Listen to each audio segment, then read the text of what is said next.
Buddhism जो है एक धम्म है, मार्गदाता। जैसे बुद्ध ने कहा है कि मैं मार्गदाता हूँ, मुक्तिदाता नहीं हूँ। धम्म है, ये प्रकृति की तरफ ले जाने वाला है मनुष्य को। जो प्राकृतिक स्वभाव है, प्रकृति का स्वभाव क्या है कि भाई अगर मतलब सूरज बिना भेदभाव के सबको अपनी गर्मी देता है, हवा बिना भेदभाव के सबको हवा देती है, ठीक है जी। धरती बिना भेदभाव के सबको धारण करती है, पानी बिना भेदभाव के सबकी प्यास बुझाता है। तो ये आकाश बिना भेदभाव के सबको अपनी छत्र छाया में रखता है। तो ये भेदभाव रहित एक प्राकृतिक जीवन ही धम्म है।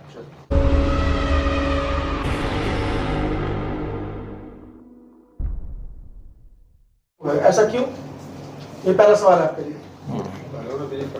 देखिए, बाबा साहेब ने सन 1956 में सम्राट अशोक विजयदशमी का दिन धम्म दीक्षा के लिए चुना था। इत्तेफाक से वो दिन उस टाइम पर 1956 में 14 अक्टूबर को पड़ा था, अशोक विजयदशमी का दिन। लेकिन इस बार वो दिन 12 अक्टूबर को पड़ रहा है। इसलिए ये धम्म दीक्षा का जो कार्यक्रम है नागपुर में 12 अक्टूबर को आयोजित किया जा रहा है, क्योंकि उस दिन अशोक विजयदशमी का दिन पड़ रहा है। अच्छा, एक सवाल अक्सर ये जहन में आता है बार बार कि विजयदशमी के दिन ही बाबा साहब ने धम्म दीक्षा क्यों ग्रहण की? इसको पर बड़ा सवाल निकल जाता है। हाँ, ये एक बहुत बड़े और ये महत्वपूर्ण सवाल है आपका कि देखिए, सम्राट अशोक का हृदय परिवर्तन जब हुआ तो उन्होंने देखा कि भाई मानव का कल्याण एक धम्म के कल्याणकारी मार्ग पर चलने से हो सकता है, और जो भी हिंसा होती है या जो भी मानव के विकार हैं, ये मानव की मूल प्रवृत्ति के विरुद्ध हैं। अगर मानव मात्र का कल्याण होना है और इस संसार में सुख शांति कायम करनी है तो वो धम्म के मार्ग से ही हो सकती है। किसी प्रकार के राजकाज में जो हिंसा होती है या जो ईर्ष्या द्वेष कलह समाज में जाति धर्म के कारण फैला हुआ है, उस सब का निदान धम्म के मार्ग में है। क्योंकि धम्म का मार्ग सिर्फ ना तो धर्म का भेद सिखाता है और ना ही मानव के बीच में वर्ण और जाति का भेद करता है। वो मानव को केंद्र मान करके, मनुष्य को केंद्र मान करके और संपूर्ण मानवता के कल्याण के लिए वो कुछ सिद्धांत आपके लिए प्रतिपादित करता है, और उसका अनुकरण करने से ही मनुष्य का कल्याण हो सकता है। इसलिए अशोक ने ये धम्म दीक्षा ग्रहण करने से पहले बहुत सारे भिक्षुओं के बीच में जाकर के, बहुत सारे ज्ञानवान जो हमारे बौद्ध धर्म के विद्वान थे उनके बीच में जाकर के धर्म के बारे में बहुत गहराई से जानकारी ली थी, और उसके बाद ये निर्णय लिया था। ये 12 तारीख का जो कार्यक्रम है राष्ट्रीय बौद्ध महासभा के तत्वाधान में हो रहा है, उसके बारे में कुछ हमारे दर्शकों को जानकारी दीजिए।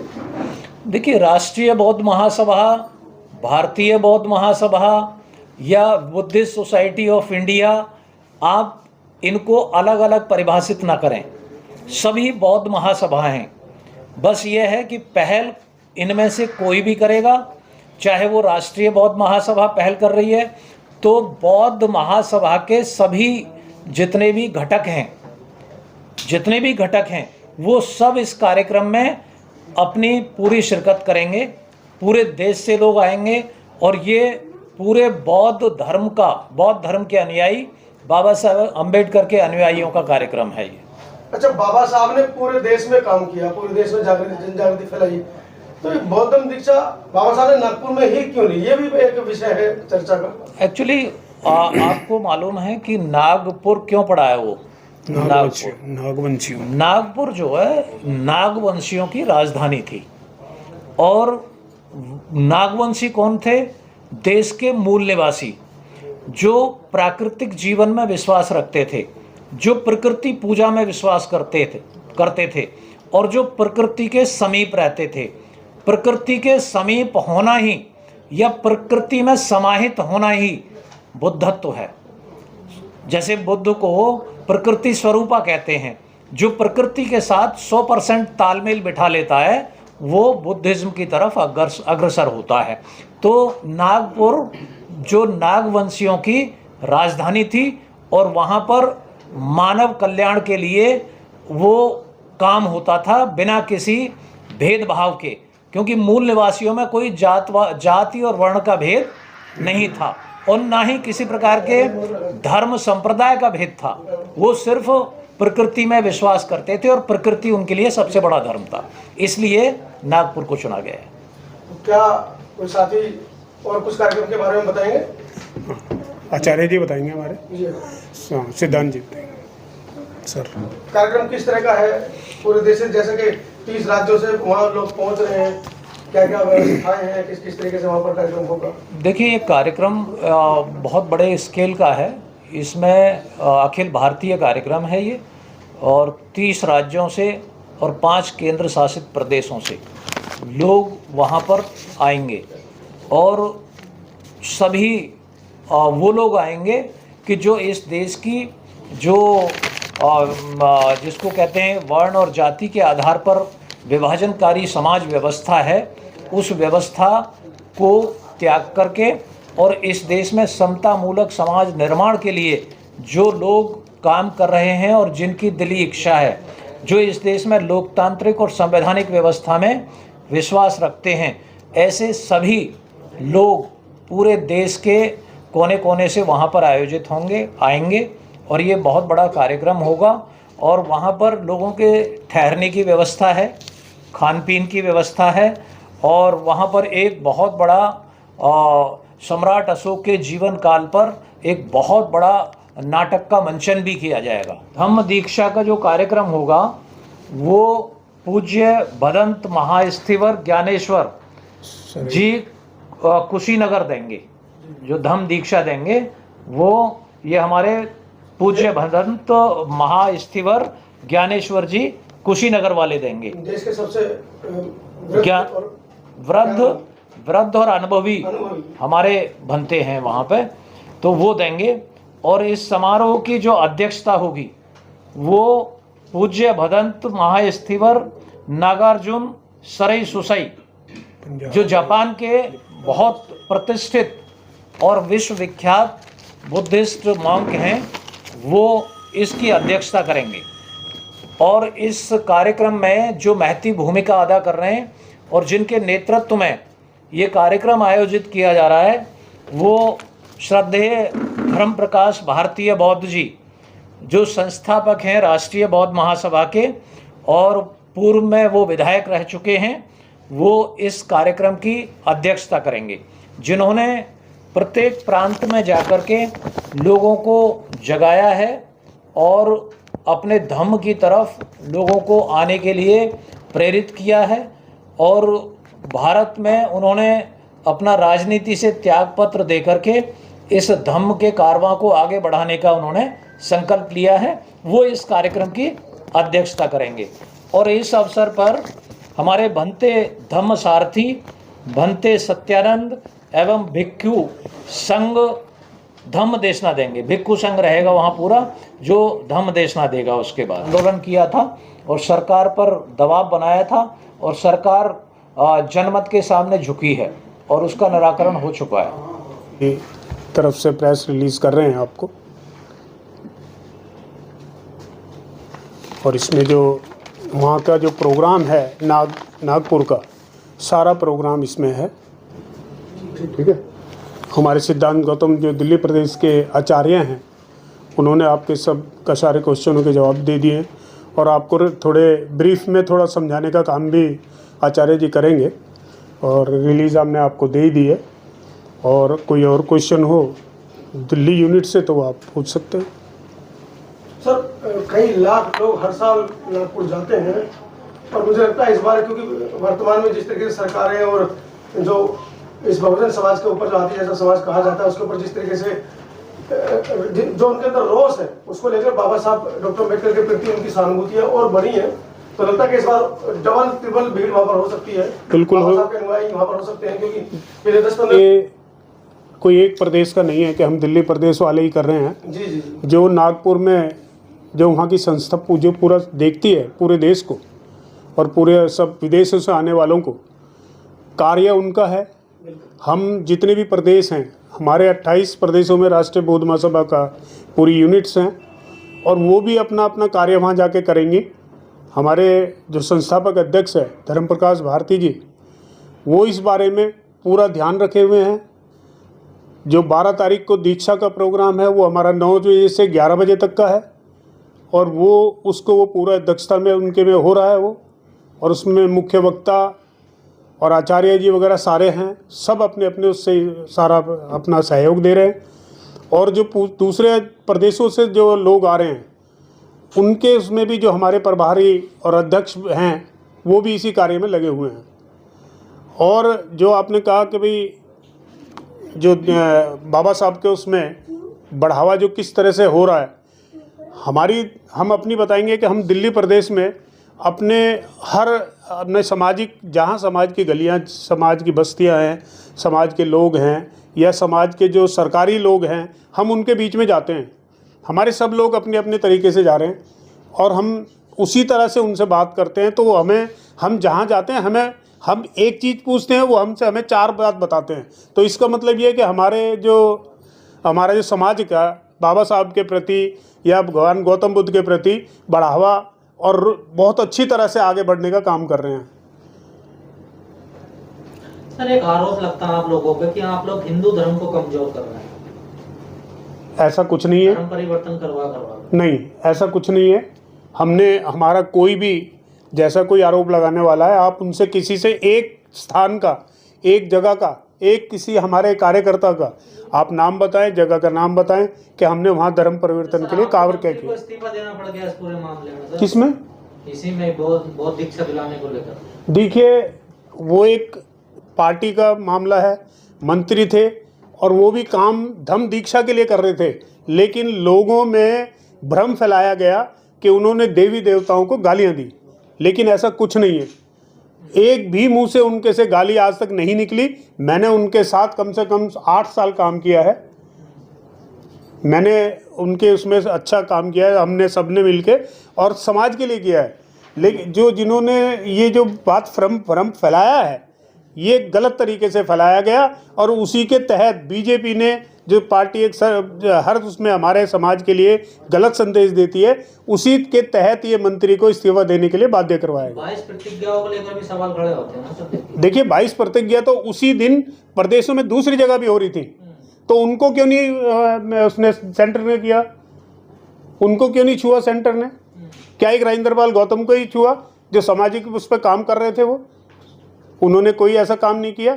जो बाबा साहब की हर साल जो ये हमारी 22 प्रतिज्ञाएं होती है, वही उन्होंने दिया, उस दिन काम किया। अगर संविधान इजाजत हमें देता तो फिर इतना बवाल क्यों होता है इन चीजों पे? ये तो देखिए, सारा सरकारों का मामला है, पार्टियों का मामला है।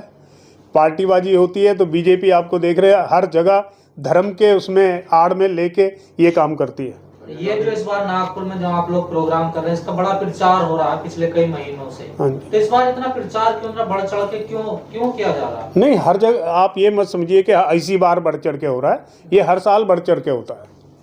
हर बार हम ऐसे ही करते हैं, लोग वहाँ जाते हैं। लेकिन इस बार बड़े पैमाने पर देखिए प्रचार किया। पानी के सतह पर नीचे जो पानी के अणु होते हैं, जिनमें बहुत ज़्यादा आग लगती है, बहुत ज़्यादा तापमान हो जाता है, तो वो सतह को छोड़ करके भाप के रूप में ऊपर भाग जाते हैं। वो क्यों भागते हैं? कि उनको ऐसा लगता है कि भाई यहाँ तो हम नष्ट हो जाएंगे, यहाँ हमारा वजूद ख़त्म हो जाएगा, इसलिए वो पानी की सतह को छोड़ करके भाप के रूप में निकल के भाग जाते हैं। और ऐसी कोई परिस्थिति, सामाजिक परिस्थिति का निर्माण किसी संप्रदाय में, मैं धर्म नहीं मानता हूँ इसको। तो हिंदू धर्म में आपका नष्ट हो गया? हिंदू धर्म नहीं है धर्म। अब धर्म की परिभाषा मेरे से सुन लीजिए। धर्म क्या है? दुनिया के एक बहुत अच्छे दार्शनिक रहे हैं विंसेंट पीले, उन्होंने कहा है कि धर्म विचारों में अनुशासन लाने का एक माध्यम है, उससे ज़्यादा कुछ नहीं है और उससे कम कुछ नहीं है। तो कोई भी धर्म क्या है, समझ गए आप? विचार कहाँ से पैदा होता है? विचार मनुष्य के मन से पैदा होता है। अगर आपका विचार अनुशासित है तो आपकी वाणी अनुशासित होगी, और जब वाणी अनुशासित है तो आपके शरीर का कर्म अनुशासित होगा, और जब विचार, वाणी और कर्म अनुशासित है तो आपका लोक व्यवहार अनुशासित होगा, और यही धर्म है। अगर सारी चीज़ें अनुशासन में होंगी तो कोई किसी के अधिकारों का हनन नहीं करेगा, और जब कोई किसी के अधिकारों का हनन नहीं करेगा तो सबके बीच में एक सौहार्द रहेगा, एक सबके बीच में तालमेल रहेगा, और सबकी शख्सियत का सम्मान करेंगे, किसी के अधिकारों का हनन नहीं होगा, और यही शांति होगी। किसी नर्क और स्वर्ग की कल्पना करने की आपको आवश्यकता नहीं पड़ेगी। और अब बात आती है कि संप्रदाय, धर्म एक है, धर्म एक है, बाकी सब पूंछ हैं। धर्म हिंदू, धर्म मुस्लिम, धर्म ईसाई, धर्म जैन, धर्म बौद्ध, धर्म सिख, धर्म यहूदी, सभी धर्म में से निकली हुई शाखाएं हैं। ये हैं संप्रदाय। इन संप्रदायों ने मानव के बीच में एक भेद की दीवार खड़ी कर दी है। धर्म ने नहीं की।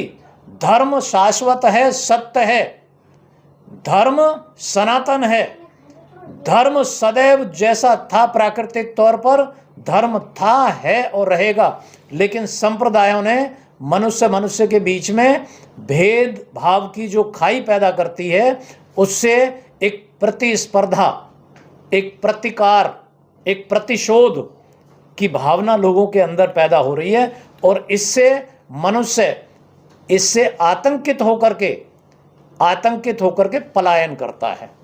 किसी भी संप्रदाय में जब किसी भी अनैतिक या अमानवीय प्रथा का प्रचलन किसी शक्ति के बल पर किया जाता है, तो मनुष्य एक स्वाभाविक भावना के तहत, जहां उसे प्राकृतिक आज़ादी, उसे प्राकृतिक स्वतंत्रता, प्राकृतिक सम्मान और सुकून मिलता है, मनुष्य उधर पलायन कर जाता है।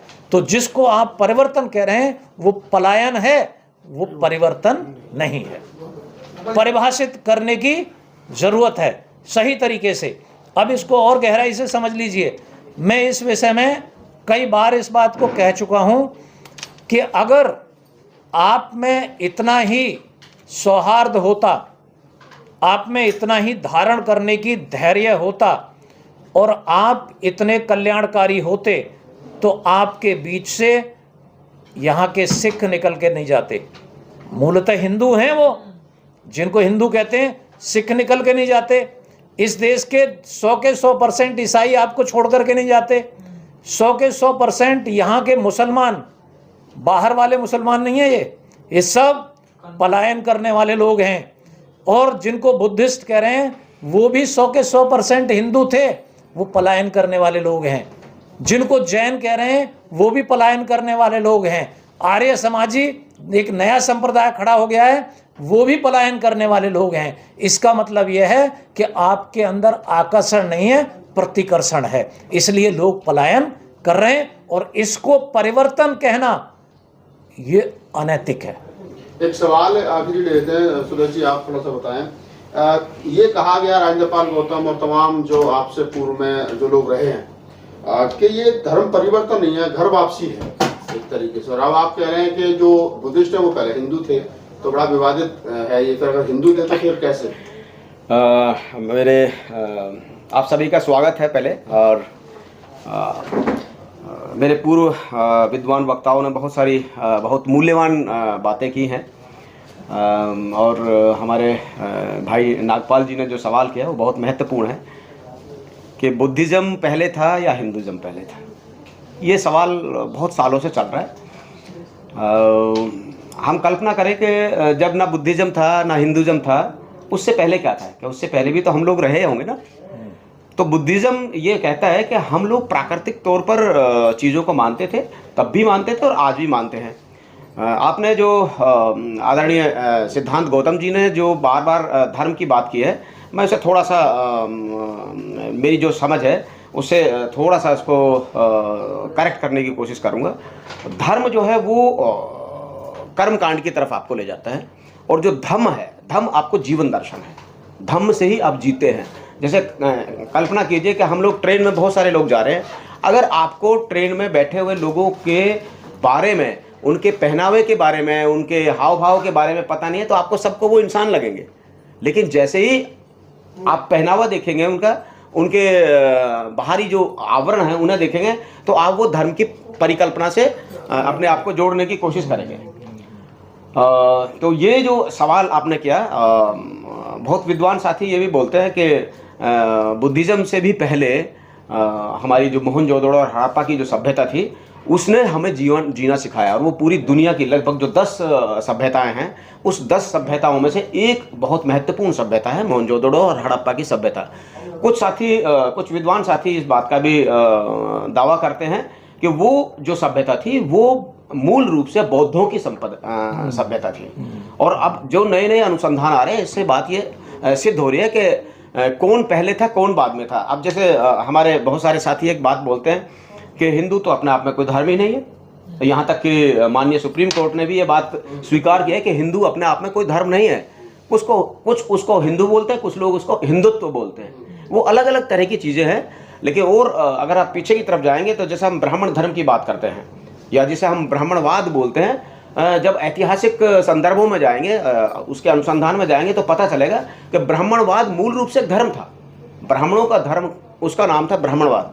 ये बहुत जगह दस्तावेजों में भी है, लेकिन अब उस चीज़ को वो आहिस्ता आहिस्ता छुपा रहे हैं। जैसे एक छोटा सा मैं उदाहरण देकर अपनी बात समझाने की कोशिश करूँगा कि पहले सब रजवाड़े हुआ करते थे।